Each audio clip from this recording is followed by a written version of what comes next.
Friends, இன்னைக்கு நம்ம K J home appliance cooking சேனல்ல என்ன ஐட்டம் பார்க்க போறோம் அப்படின்னா, அன்னைக்கு வந்து அரிசி மாவுல இடியாப்பம் செஞ்சு சாப்பிட்டு பார்த்தோம்.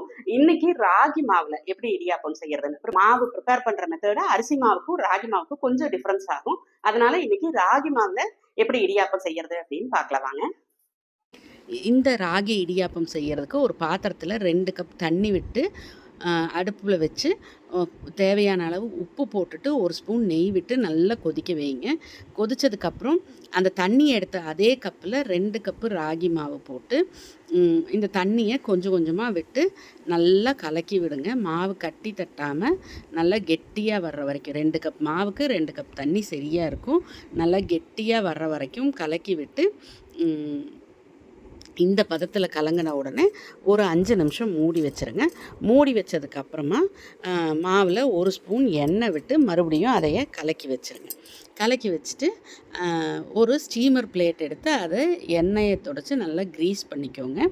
அதுக்கப்புறமா பீஜியன் பாஸ்தா மேக்கர் நம்மளோட கஸ்டமர்ஸோட favourite product Pigeon pasta maker. அதில் மாவை வந்து ஃபில் பண்ணிவிட்டு ஆன் பண்ணி இப்படியே ரொம்ப ஈஸியாக எஃபர்ட்லெஸ்ஸாக எந்த ஒரு ப்ரெஷரும் இல்லாமல் எந்த ஒரு சிரமமும் இல்லாமல் வலியும் இல்லாமல் ரொம்ப ஈஸியாக இந்த மாதிரி இடியாப்பம் நீங்கள் இப்படி ஸ்டீமர் பிளேட்லேயும் புழிஞ்சிக்கலாம். இந்த மாதிரி இட்லி பிளேட்லேயும் புழிஞ்சிட்டு நல்லா எல்லா குழியையும் ஃபில் பண்ணுற மாதிரி புழிஞ்சிக்கோங்க. புழிஞ்சிட்டு எவ்வளோ சூப்பராக ஈஸியாக பொலன்னு வருது பாருங்கள். இதை வந்து இட்லி பானையில் வச்சு ஒரு 10 நிமிஷம் நல்லா ஸ்டீம் பண்ணுங்கள். நல்லா ஸ்டீம் பண்ணிவிட்டு 10 நிமிஷம் கழித்து திறந்து இட்லி பிளேட்ஸ் 2ஐயும் அந்த ஸ்டீமர் பிளேட்டையும் இட்லி பிளேட்டையும் வெளியில் எடுத்து வச்சுருங்க. எடுத்து வச்சு கொஞ்சம் ஆற விடுங்க. அப்படியே சூடோடு எடுக்கக்கூடாது. கொஞ்சம் ஆற விட்டுட்டு அந்த ஸ்டீமர் பிளேட்டில் இருக்கிறது எப்படி ஈஸியாக வருது பாருங்கள். அப்படியே கையில் எடுத்திங்கன்னாவே ஒரு லேயராக அப்படியே ஃபுல்லாக ஸ்டீமர் பிளேட்லேருந்து வந்துருச்சு. எவ்வளோ சூப்பராக இருக்குது பாருங்கள். அடுத்தது இட்லி பிளேட்டில் இருக்கிறதையும் அதே மாதிரி ஒரு குழியுமே தனித்தனியாக வந்துடும். அந்த மாதிரி எடுத்துக்கலாம். ஒரு குழியும் ஒரு இடியாப்பமாக தனித்தனியாக வந்துடும். அந்த மாதிரி எடுத்துகிட்டு ஹாட் பாக்ஸில் போட்டு வச்சுக்கோங்க.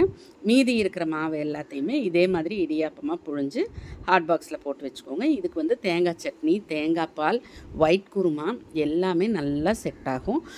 இந்த மாதிரி டேஸ்டியான ஹெல்தியான ராகி இடியாப்பம் உங்கள் வீட்லேயும் நீங்கள் செஞ்சு பார்த்துட்டு எப்படி வந்ததுன்னு கமெண்ட்ஸில் சொல்லுங்கள் ஃப்ரெண்ட்ஸ். இந்த பீஜியன் பாஸ்தா மேக்கர் நம்மளோட ஆன்லைன் ஸ்டோர், ஆஃப்லைன் ஸ்டோர் ரெண்டுலேயுமே அவைலபிளாக இருக்குது. ஸோ நம்ம ஸ்டோருக்கு விசிட் பண்ணியும் வாங்கிக்கலாம், வெப்சைட்டில் விசிட் பண்ணியும் வாங்கிக்கலாம். வேணுங்கிறவங்க வாங்கி யூஸ் பண்ணி இதே மாதிரி ஹெல்த்தியாக டேஸ்டியான ஃபுட் உங்கள் வீட்லேயே செஞ்சு சாப்பிடுங்க ஃப்ரெண்ட்ஸ். Bye bye.